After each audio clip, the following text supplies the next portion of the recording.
keys are to the glory days at the stick. From who's got it better than us to brick by brick. It's always the 49ers way, from off-season to game day. Yeah, we talk back. It's the 49ers Cutback.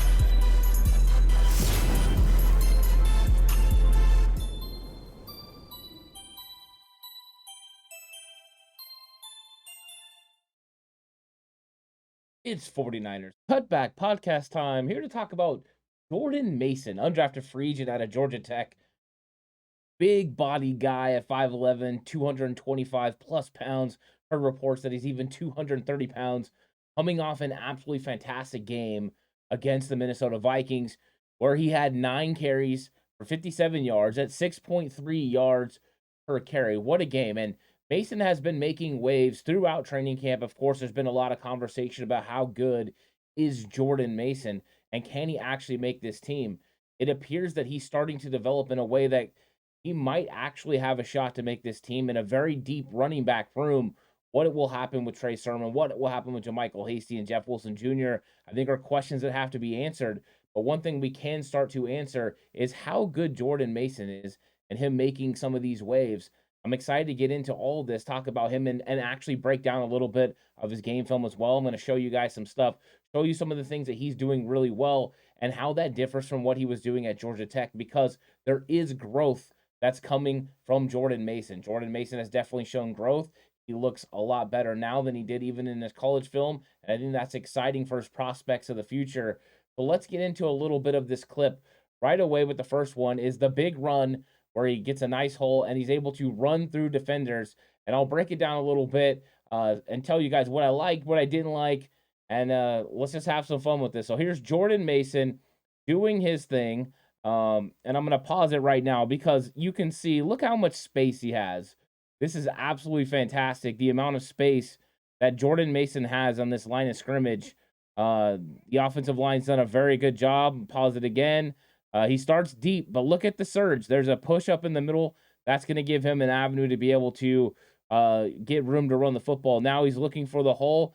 He's going to be very decisive here. He sees the hole, and now he's getting completely vertical up the field. You've got a nice block from the interior offensive line, and they've created a lane. So now he's waiting for it to open. Now, we did get a little bit of a missed block up here with the safety. That's a missed block. We see a guy chasing. That means we're going to get contact. But Jordan Mason knows I got to get vertical and I got to get those yards. And that's what he's going to do on this play. So here he goes again. And this is one of my concerns. Now, I know he's bracing for impact, but he's been doing this since he was in college. And one of the concerns I had all the way back on May 3rd was that at times he lowers his head and braces for impact ahead of the time at which he gets to a second level and could be elusive. Now, I'm okay with him trying to finish a run right here because it does appear that he would be tackled. So go ahead and lower your shoulder, not lower your head, but lower your shoulder and get up the field. That's one concern I still have because I want him to be better at second level elusiveness. Elijah Mitchell struggled with it a little bit last year. Being able to make someone miss at the second level is what's going to ultimately cause you to get even more yardage. Now, it ends up working out for Jordan Mason because he trucks that guy, sheds off of it, and now he's pushing up to the third level where he's about to get even more contact. And I think this is what he ultimately likes to do. Smart move by the defender going low on Jordan Mason, but Mason turns this into a nice run because he just trucks through it, continues to move his feet. And that's one of the most impressive things about a young running back is the continuation of his feet never stopping. When you don't stop your feet like that, you have the opportunity to break. And I think this is one of those times where Jordan Mason does an absolutely fantastic job. So I really like this play overall from Jordan Mason. And of course, you see the excitement from him. He's so excited that he had that big time run. And that's just one case and one opportunity where Mason had an opportunity to get upfield and get vertical. I like that decisiveness. That wasn't always the case in college, but that's an Anthony Lynn coaching point. That was a Bobby Turner coaching point. Foot in the ground, upfield. I think he could work on his little bit on the second level elusiveness, but that's just a coaching point he can continue to get better at. But that's an area which he's going to be a physical runner in this league, and he can do a lot of really big things. Now, here comes the Jordan Mason would-be touchdown. Of course, here you see it going through. So we'll go back and break it down. Once again, you see the wash. You see all the offensive linemen's numbers. They're pushing it to the right side. So he's going to be looking for a place on the right part of the offensive line. When he sees this, it's plugged up. Now he's waiting for that wash to go ahead and clear, and then he's going to want to make a cut. Now he does make the cut. He's really decisive here, and now you can see the backs of the other offensive linemen and tight ends. Now he sees right now there is a possibility to run off tackle right here. He's got Fumagalli. He's got Tanner Hudson. Fumagalli sealed down the edge. Hudson is trying to work this guy on the outside right here as the outside guy tries to set the edge. And then there is a guy playing peekaboo, looking to get in that hole. And you're going to see how Mason approaches it right now. He sees him in the hole, but now it starts to close down. Now the linebacker's out of position, and he can kick all the way out to the outside. It's unfortunate that Hudson lets the defender get across his face right here. If he would have went ahead and closed it down and got his hips around, this would have been a touchdown. Of course, this gets called back. But it's a great read by Jordan Mason. And once again, right here, look at the block on the outside by the receiver. He's able to get vertical and beat everyone inside. That is a very, very nice run. So let's watch it again in full speed. See Mason make the read. Boom. Look at the cut. He's reading it just right, pressing the line of scrimmage, getting to where he needs to go. And then boom, again, vertical. That's what you want to see from a big physical running back. And in the red zone is an area where he can definitely do a lot of damage. I liked that rep overall from Jordan Mason. So you've seen a couple instances where Jordan Mason is running with physicality. Of course, this one, he's running pretty much untouched. It's pretty good blocking. Tanner Hudson could have easily got his hips around and been able to steal that. But you see the way that Mason is reading the numbers of the offensive players. He's reading, if you can see your back, that wide receiver's making the block. He gets vertical again, gets up the field, and gets in the end zone. I think that's a nice run. Now we're going to take a look at a couple other runs. This first one is an outside zone to the right, and he's running outside, and this is his first carry of the game. And as you can see, he's gonna have a little bit of a lead blocker. But look at the open space. There's so much open space up on top of the field. The offense has done such a good job of sealing it. We do have a defender near the 30-yard line, near the hash, that is chasing him down. That's the chaser. And then he's reading the block of this wide receiver that's up the field just past the 30 at about the 32-yard line. And that guy's block is going to determine whether he breaks out towards the sideline or cuts back inside. And you can see him reading it. He's already getting vertical, making sure he's getting positive yards at the first opportunity to do so. That's going to leave himself a lot of room to be able to make another move, a second level move. Now he reads the block. So he's trying to get to that point before that defender gets there. The block, the numbers, the butt, tell Jordan Mason he needs to cut up inside of that block and not go outside to the sideline where he would eventually be forced out of bounds. So that's what he's trying to do here. He gets vertical, and the tackler goes high. He tries to break it. Of course, he did not break it, but it's an impressive gain and impressive run for Jordan Mason. It's one of the plays that Kyle Shanahan loves to run, and you got the fullback sealing the edge right there. Here you got the edge. You got a lot of space. I mean, this is one thing. I bet Trey Sermon would love to have this space, but Jordan Mason's getting in this game. And then just the ability to get vertical, to be physical, to read blocks.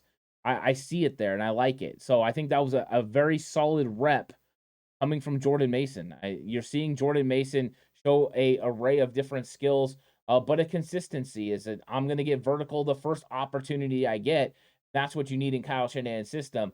The vision is there so far from what I've seen. There are instances, of course, where the vision isn't completely there, but there's also times that there's not a hole completely there either. So Mason, though, is showing that development from what I saw with him at Georgia Tech until right now at this point in the preseason. He's definitely gotten better. He's running more physical. I would like to see on contact him keep his eyes up and not let his head go down. If you're seeing the grass on contact, that's not good. If you're lowering the shoulder, that's one thing. Keep your head up, though. I want vision at all times from a running back, but I'm sure that's something that's a coaching point. So here's another run in the game for Jordan Mason. He's going to run left. You can see the fullback went up to the right. There's actually a hole that is opened up to the right side of the offense. The way the defense played it, that's where a void is, and you're going to see this guy read it now. Unfortunately for Jordan Mason, he's having to deal with the fact that Donovan West gets pushed back. You don't want this in run blocking situations to get pushed back. That depth from an offensive lineman means it's a little bit more difficult for you to be able to press to the line of scrimmage and make your cut, and that's what happens here. Donovan West almost causes an issue for Jordan Mason, but he's athletic enough to read it, to get vertical, get upfield, and he finds that hole. And then this is what I like is now his eyes are up. I love this because right when he gets to the almost to the line of scrimmage, he's going to see a secondary defender right now, and he decides I'm going to get vertical again. I'm not trying to bounce it outside to the right. I'm getting vertical. I'm going to get as many yards as I can because I know contact is coming, and I need this to be a positive gain. This is something you don't see from all running backs, but Jordan Mason has it, and he's continuing that. And here comes the physicality. Now, he got himself turned around a little bit. I think, maybe a little bit of a foot drive there would have been nice for the 49ers, but he's working on it. So here we go. Run here. He's reading it. Donovan West causes some problems, but there's nothing open to the left. There's no hole. So now he's going to look behind because if there's nothing to the left, there's something open to the right. You just got to find the right hole. And then as soon as he gets his opportunity to get vertical, he does. And then he gets vertical again. That is something I like. I think he would be a dominant short yardage carry guy, which I really like. So I think Jordan Mason has shown a lot of ability through his carry so far. Now, I'm not going to get over the top. I don't think Jordan Mason deserves to start over Elijah Mitchell. I don't think he's proven to be better than Jeff Wilson Jr. And I know not many people have seen Jeff Wilson Jr. this year, but I went to training camp and saw him. And Jeff Wilson Jr. was doing the things that Jordan Mason did just at a higher level. But what Jordan Mason has done over the last 2 weeks of the preseason is make waves. He's proven that he deserves to be in this league, that he's a guy that can continue to develop. And at 225 pounds, he's got a lot of physicality. He can provide your football team. So he's a volume carry guy. The ability, the vision is starting to get there. The fact he's getting vertical when he needs to get vertical and that he's reading his blocks, I think are good news. Things that he still needs to develop on, of course, is that second level elusiveness. Don't drop your head when you're going to have contact.